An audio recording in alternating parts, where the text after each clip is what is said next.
इनमें से कल को अगर किसी एक को भी जमानत मिल जाती है तो इसके जिम्मेदार 80% हिंदू भी होंगे,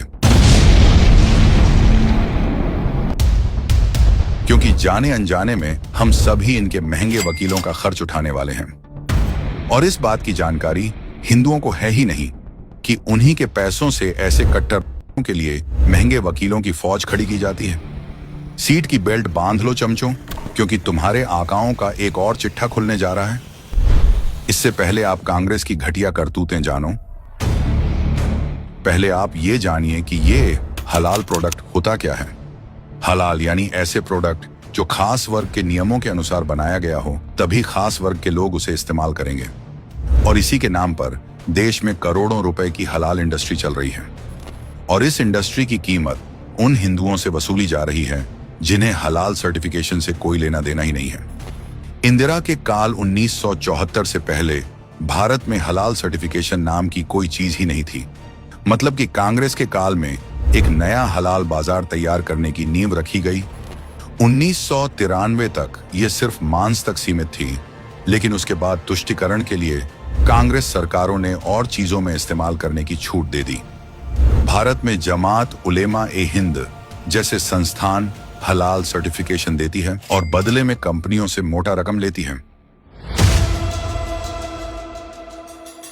और उन पैसों का इस्तेमाल Kamlesh Tiwari murder case, Mumbai blast, German bakery blast, Ahmedabad blast, 26/11 जैसे आतंकवादी हमलों के मुजरिमों का महंगे वकील दिलवाने के लिए कर चुकी है। ये सब जानने के बावजूद भी 2013 में कांग्रेस के एक नेता ने एक ऐसा कानून बनाया जिसके तहत किसी कंपनी को अगर अपना सामान बाहर एक्सपोर्ट करना है तो हलाल सर्टिफाइड होना चाहिए। कांग्रेस के समय इस हलाल सर्टिफिकेशन को इतना बढ़ावा मिला कि आज कंपनियों के बीच हलाल सर्टिफिकेशन लेने की होड़ मची है।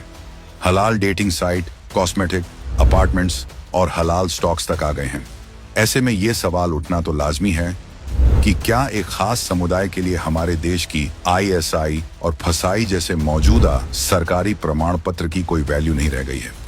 कांग्रेसी कहते हैं देश में सबको बराबर हक मिलना चाहिए, लेकिन एक खास वर्ग के लिए वक्फ बोर्ड बना दिया, हलाल सर्टिफिकेशन का बाजार खोल दिया। और ऐसा भी नहीं है, हलाल प्रोडक्ट सिर्फ एक खास समुदाय को बेचे जाते हैं। आपको शायद अंदाजा भी नहीं है, लेकिन लाल शरबत जैसी हलाल सर्टिफाइड प्रोडक्ट खरीदने के कारण एक पत्थरबाज बाहर घूम रहा होगा। कितने ब्लास्ट के आरोपियों की कोर्ट की फीस भरी जा रही होगी।